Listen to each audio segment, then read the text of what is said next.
The United States of America does not have adequate oil reserves to meet its domestic consumption, so it uses its economic and military might to gain control of oil reserves of other countries.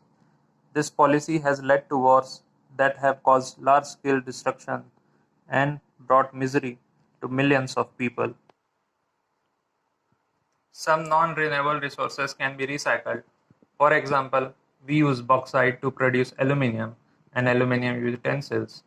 We cannot renew our bauxite deposits, but we can recycle the aluminum of old utensil by melting and reusing it.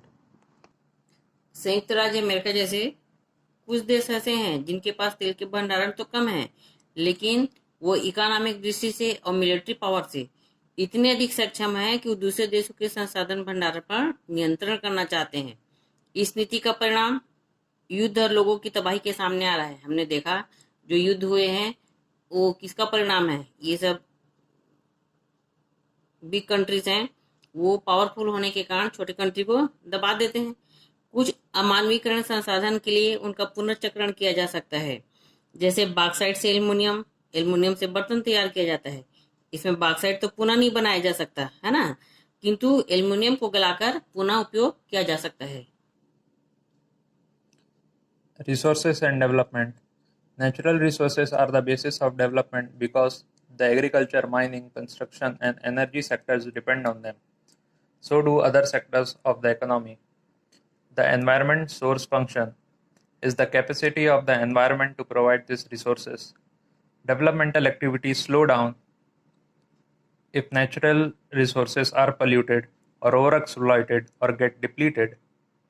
If we do not prevent the pollution of our atmosphere, rivers, and streams, and if we do not use non-renewable resources in a rational manner, we will soon exhaust our natural wealth. We need to adopt a model of development that ensures that our resources remains healthy and available to us in the long term. The environment should sustain development and continue to bring us prosperity and happiness over the years. This is what we call sustainable development. Resources and development, संसाधन और विकास। प्राकृतिक संसाधन का जो विकास का मूल आधार क्या है? कृषि, खनन, निर्माण, ऊर्जा के क्षेत्र में उत्पादन तौर पर प्राकृतिक संसाधन पर निर्भर करता है। अर्थव्यवस्था के अन्य क्षेत्र भी विभिन्न स्तरों पर प्राकृतिक संसाधनों पर निर्भर करते हैं। इन संसाधनों को उपलब्ध कराने की पर्यावरण की क्षमता को क्या कहते हैं? पर्यावरणीय स्रोत प्रक्रिया, इन्वायरमेंट सोर्स फंक्शन, है ना, ये कहा जाता है। ये कार्य उस समय शिथिल हो जाते हैं जब संसाधनों का अधिक दोहन किया जाता है, मतलब अधिक उपयोग करने से ये जो संसाधन है उसमें कमी पाई जाती है। प्रदूषण संसाधनों को बिगाड़ देता है। अगर हम अनवीनीकरण संसाधनों का नियंत्रित उपयोग न करके नदी, नालों व हवाओं का प्रदूषण को अगर नहीं रोकते हैं तो हमें जल्द ही विकास के लिए कोई संसाधन नहीं मिलेगा, विकास में रुकावट आएगी। हमें विकास के लिए ऐसा मार्ग अपनाना पड़ेगा जो प्राकृतिक संसाधन है उसको लंबे समय तक रख पाए, है ना, ज्यादा टिकाऊ रख सके, ऐसे हमको रास्ता निकालना पड़ेगा। इसी टिकाऊ को क्या कहा जाता है? टिकाऊ खुशहाली। इंग्लिश में इसी को क्या कहा गया है? Sustainable development. There is no necessary conflict or contradiction between development and environment. We have to development while protecting and enriching our environment. We should also cause permanent damage to our resources in pursuit of our development. If we understand our environment better, we can manage development in a sustainable way. Environmental scientists have developed the concept of purification capacity or sink capacity, which simply means that the environment has the capacity to contain pollution up to a certain extent. इसका मतलब यह है कि विकास और प्राकृतिक पर्यावरण के बीच विरोधाभास हो यह जरूरी नहीं है। नहीं, विकास के कारण संसाधन को हमेशा नष्ट किया जा सकता है। प्रबंधन को, जो पर्यावरण को बेहतर बनाने के लिए हम विकास के लिए टिकाऊ प्रबंधन कर सकते हैं। टिकाऊ प्रबंधन का मतलब ये है कि जो हमारा रिसोर्सेस है वो जल्दी खत्म ना हो, उसका उपयोग लंबे समय तक आने वाली पीढ़ी भी देख सके, है ना, पहचान सके। इसके लिए हमें एक मैनेजमेंट की आवश्यकता है। पर्यावरण वैज्ञानिकों ने इसके लिए पर्यावरण की शुद्धिकरण क्षमता की अवधारणा विकसित की है। पर्यावरण में इतनी क्षमता होनी चाहिए कि एक सीमा तक प्रदूषण किया जाए तो उसे समाहित करके हानि रहित कर सकते हैं, है ना। हानि रहित कर सकते हैं मतलब अपन उसका समस्या का समाधान निकाल सकते हैं। जैसे कारखाने बनाया गया है, उसमें नियम लागू किया गया कि जो रसायन केमिकल का उपयोग कम किया जाए खाद्य पदार्थों में, है ना। उससे मानव पर भी स्वास्थ्य पर दूषित प्रभाव नहीं पड़ेगा और जीव जंतु भी सुरक्षित रहेंगे। ये अपन को प्रबंधन हम पर निर्भर है कि हम पर्यावरण को कैसे बचा सकते हैं। For example, if we throw household waste into river, plants and animal living in river consume this waste. The water then remains fit for consumption. However, if we throw excessive waste in the river, the waste can be fully consumed by organisms in the water. The river soon turns into polluted drain. Today, most of the river on which prominent cities are situated are open gutters. The pollution does not end there. Cities also discharge chemicals that rivers cannot digest. Detergent soap waste is one such example. It remains in the water and flows out to the sea, polluting it. In villages, people burn wood in stoves, but the volume of smokes emitted by stoves is below the renewable limit of atmosphere. On the other hand, the smoke released from factory chimneys in industrial complexes is above this limit. This is why factories pollute the atmosphere. We can prevent pollution if we control smoke emission to below the renewable limit. Sink capacity is the capacity of the environment to absorb pollutants. When volume of waste exceeds the sink capacity, the environment suffers long-term damage. Example, उदाहरण के लिए हम बहती नदियों में घरेलू कचरा बहाते हैं तो नदी के जीव जंतु उन्हें अपना भोजन समझकर पचा लेते हैं, फिर से पानी उपयोग करने लायक बना रहता है। अगर हम अत्यधिक मात्रा में नदी की क्षमता से अधिक गंदगी प्रवाहित करते हैं तो जो साफ पानी वाला नदी है वो भी किस में परिवर्तित हो जाता है, गंदा नाला में परिवर्तित हो जाता है। आज हमारे सम्मुख शहरों के पास बहने वाली नदियों का भी यही हाल हो रहा है। यही नहीं, नदियों में क्या ऐसे तत्व डालते हैं जिन्हें पचाने की क्षमता नदी में भी नहीं है।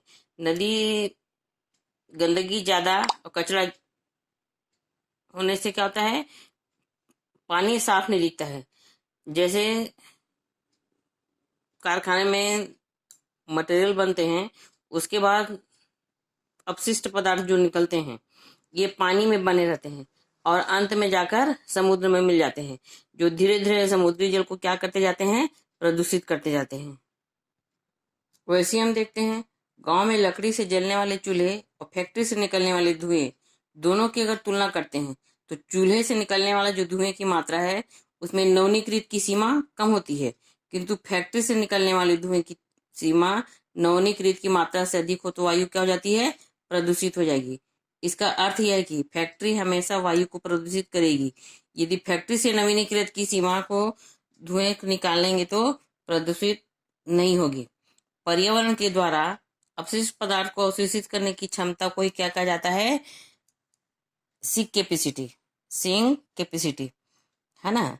एक जब अवशिष्ट पदार्थ निर्धारित कार्यों की सीमा से अधिक हो जाते हैं तो पर्यावरण को दीर्घ काल तक हानि पहुंचती है। इससे क्या होगा, अपन उपयोग ज्यादा करेंगे और उसके लिए उसकी सफाई के लिए कुछ काम नहीं करेंगे तो क्या होगा, प्रदूषण की क्षमता बढ़ती जाएगी, पूरा वातावरण प्रदूषित हो जाएगा। Example 1. Current data on groundwater levels in India indicate that the groundwater reserves in many parts of the country are severely under threat because of overexploitation. We are extracting more water than is being recharged. As a result, the water table in about 300 districts in country has dropped by as much as 4 meters. This is real danger signal. We use huge quantities of groundwater for irrigation in agriculturally prosperous Punjab and western Uttar Pradesh, the rocky plateau region of central and south India, and some coastal area. Our fast-growing cities and towns also use groundwater. This kind of indiscriminate exploitation will deplete our groundwater reserves and lower the water table.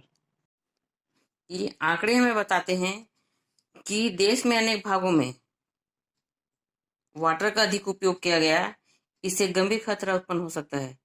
पुनर्भरण से जितना जल वापस भूमि में आना चाहिए उससे अधिक कहीं भूजल का उपयोग होगा तो क्या होता है, जल स्तर में कमी आएगी। तो 20 वर्षों में जल स्तर में 4 मीटर तक की कमी आई है। यह स्थिति एक खतरे की घंटी है। तो 300 जिलों का सर्वे किया गया, उसमें पाया गया कि भूजल स्तर है वो 4 मीटर 4 मीटर कम पाया गया है। भूजल की अधिकता से भूजल का उपयोग सबसे अधिक कहाँ किया जा रहा है, पंजाब में और उत्तर प्रदेश में किया गया है। ये डेवलप्ड कंट्री स्टेट है ना। कंपटीशन हो गया है हर स्टेट में कि अधिक से अधिक क्रॉप्स कौन उगाएगा। तो उसमें हम देखते हैं कि जो पंजाब है और उत्तर प्रदेश है वो सबसे उन्नत प्रदेश है।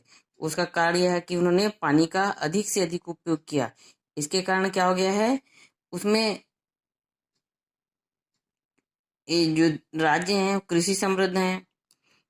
तो कठोर चट्टान होने के कारण यहाँ जो रिसाव है पानी का वो कम होने लगा है। भूजल का जो उपयोग अधिक होने से क्या होता है, जल संग्रह कम हो जाएगा और बहुत ही तीव्रता से इसके स्तर में कमी आती जाएगी। Example 2. Endosulfan is striking example of how a chemical pesticide can adversely affect our environment. In 1976, the government aerially sprayed endosulfan over 15,000 acres of cashew to prevent pest attacks. This was in Kasargod district in North Kerala. This aerial spraying continued every year for 25 years. The pesticides badly affected the air, water, and environment. People living in 11 panchayats face severe health problems, especially the farm laborers. The population of fish, insects, crows, and other birds fell drastically in the affected region. It took court order a few years ago to discontinue endosulfan spraying. The government is now paying compensation to the affected people. Second example में बताया गया है कि भारत में कीटनाशक दवाओं का क्या प्रभाव पड़ा था। तो एंडोसल्फान एक पेस्टिसाइड है। 1976 में काजू की फसल को बचाने के लिए सरकार ने 15,000 एकड़ भूमि पर हेलीकॉप्टर द्वारा एंडोसल्फान कीटनाशक का छिड़काव किया था। उसमें 25 वर्षों तक जारी रहने के कारण वायु, जल और जितने भी एनवायरमेंट है उससे कीटनाशक बुरी तरह प्रभावित हुआ था। तो 11 पंचायतों ने के लोगों ने मुख्य रूप से कृषि श्रमिकों में गंभीर रूप से स्वास्थ्य समस्या उत्पन्न हुई। अब आप जानते ही हैं पेस्टिसाइड है वो हमारे शरीर में एंटर करेगा तो क्या क्या उससे इफेक्ट होगा। तो उससे क्या बीमारियां, मानसिक बीमारियां आई, विकलांगता, स्वास्थ्य, दिल संबंधी समस्याएं उत्पन्न हो गई। यही नहीं, उस पूरे इलाके में जितने भी फिश, क्रो, ये तंत्रिका तंत्र है ना, कीटनाशक, पक्षियां, इसमें भारी कमी पाई गई। तो कुछ वर्षों में कोर्ट के द्वारा एक आदेश दिया गया कि इससे इफेक्ट लोगों को क्या क्या दिया जाए, मुआवजा दिया जाए। Resource management. We need to plan the utilization of our natural resources to maintain the ecological balance. This means meeting our current requirements and conserving natural resources for the future. We can adopt the following measures to achieve this balance. Point 1. Focus on alternative resources. We can replace resources that cause high level of pollution with alternative resources. For example, we can avoid the use of coal as far as possible and use natural gas instead. We can also make greater use of solar energy and wind power to ensure long-term energy availability. In addition, we can give incentives and develop systems to promote such alternate energy resources. Resource management, किसी भी कार्य को successful बनाने के लिए हमको क्या करना पड़ता है? मैनेजमेंट करना पड़ता है। तो घर का मैनेजमेंट के लिए मदर फादर आपका सहयोग महत्वपूर्ण रहता है। वैसे ही हमें एनवायरनमेंट का प्रबंधन करने के लिए कुछ उपाय करने पड़ेंगे, है ना? तो उसमें बताया गया है, उससे क्या होगा? मैनेजमेंट से जो हमारी वर्तमान की आवश्यकताएं हैं, रिक्वायरमेंट है, वो तो सक्सेस होंगे, फ्यूचर में भी हम उसको संरक्षित रख सकते हैं। इससे क्या होगा? जो संतुलन है वो बना रहेगा। अब इसमें कौन कौन से उपाय किए जा सकते हैं, इस पर मैं फोकस डाल रही हूँ। नंबर 1, इसमें बताया गया है कि जिन संसाधनों से प्रदूषण अधिक होता है उनके वैकल्पिक संसाधनों पर हमें जोर देना चाहिए, ऑप्शन पर हमें जोर देना चाहिए। जैसे जहाँ कोयला का उपयोग न करके हम प्राकृतिक गैस का उपयोग कर सकते हैं। लंबे समय के लिए हमको और किसी चीज का उपयोग करना है तो सोलर एनर्जी और विंड एनर्जी का उपयोग किया जा सकता है। इसके लिए प्रोत्साहन और व्यवस्था बनाए रखने की भी जरूरत है। तो आप तो खुद उपयोग करिए और दूसरों को भी प्रोत्साहित कीजिए कि हमें जो प्राकृतिक चीजें हैं उसका उपयोग ठीक से करना है। Second, implementation of pollution control laws. The government has enacted many environment related laws and set environmental standards to achieve this goal. What is now required is strict implementation and observation of these laws and standards. For example, waste should be segregated and recycled. Second, installing pollution control equipment should be mandatory for industries. Third, the government should establish waste treatment facilities in every region. Fourth, industries using dangerous pollutant such as mercury, chromium should be monitored to control their emission. क्या बताया गया है? संसाधनों का नवीकरण करना। इसके लिए कई नियम और कानून बनाया जाना चाहिए। इन नियमों का पालन करना और करवाना भी जरूरी होना चाहिए। तभी इस कदम में सरकार को इसमें कदम उठाना चाहिए। तो फर्स्ट आ रहा है कचरे को अलग अलग करके पुनर्चक्रण करना। मैंने बताया था ना कि गीला और सूखा दोनों कचरे को अलग अलग करिए, रिसाइकल होगा उससे। सूखे कचरे से आजकल जो छत्तीसगढ़ सरकार है वो बिजली बनाने के लिए प्रोत्साहित कर रही है। उससे क्या होगा? आपकी रोजगारी की समस्या, बेरोजगारी की जो समस्या देश में फैली हुई है, वो प्रॉब्लम आपका सॉल्व हो जाएगा। सेकेंड, उद्योगों पर अनिवार्य रूप से प्रदूषण नियंत्रण के उपयोग लगाने पर सख्ती होनी चाहिए। प्रदूषण नियंत्रण एक इक्विपमेंट है, उसमें क्या होता है कि कचरा जो नीचे रह जाता है और जो स्मोक है, पॉल्यूशन, हार्मफुल जो स्मोक रहते हैं, वो एनवायरनमेंट से बहुत दूर चले जाते हैं। Third, the government should establish waste treatment facility in every region. अब अलग अलग क्षेत्र अनुसार सरकार को सार्वजनिक वेस्ट ट्रीटमेंट संयंत्र लगाना चाहिए। किसके हिसाब से लगाना चाहिए? अलग अलग क्षेत्र के अनुसार एरिया डिवाइड कर देना चाहिए, उसके हिसाब से सरकार को ये व्यवस्था करना है। फोर्थ में बोल रहा है बीच बीच में पदार्थों की जांच की जानी चाहिए कि हार्मफुल यूज तो नहीं किया जा रहा है केमिकल, है ना? उन पर नियंत्रण भी रखना चाहिए। जैसे कहा जाता है कि मरकरी, लेड, क्रोमियम आदि ये बहुत ही हार्मफुल होते हैं। ये सब का उपयोग कम से कम करना है। तो सरकार बीच बीच में इस पर क्या करना चाहिए? निगरानी करना चाहिए सरकार को, ताकि जो फैक्ट्री है उस पर पाबंदियां लगाई जा सके। Third, equitable utilization of resources. We live in a consumer age where people aspire for physical comforts. However, a small segment of population use a disproportionately large share of natural resources for its own comfort. We need the resources of poor planet Earth to provide this level of comfort to everyone. Gandhiji rightly said, the world has enough for everyone's needs, but not enough for anyone's greed. Every one of us needs to consider how we rationally use resources and products. Next point बताया गया है ये जो आपके संसाधन resources है उसका उपयोग समुचित करना चाहिए। समुचित मतलब इक्विटेबल, न ज़्यादा न कम, जितना हमारा रिक्वायरमेंट है उतना ही यूज़ करना चाहिए। हम देख रहे हैं कि आजकल लोग फिजिकल कंफर्ट होने के लिए अधिक से अधिक सुविधाएं चाह रहे हैं। उससे क्या होगा, हमको आवश्यकता की पूर्ति के लिए कम से कम 4 अर्थ की आवश्यकता पड़ेगी। उसका कारण यह है कि लोग बड़े बड़े मकान बनाकर रहना चाह रहे हैं, तो अर्थ हमारे लिए कम हो जाएगा।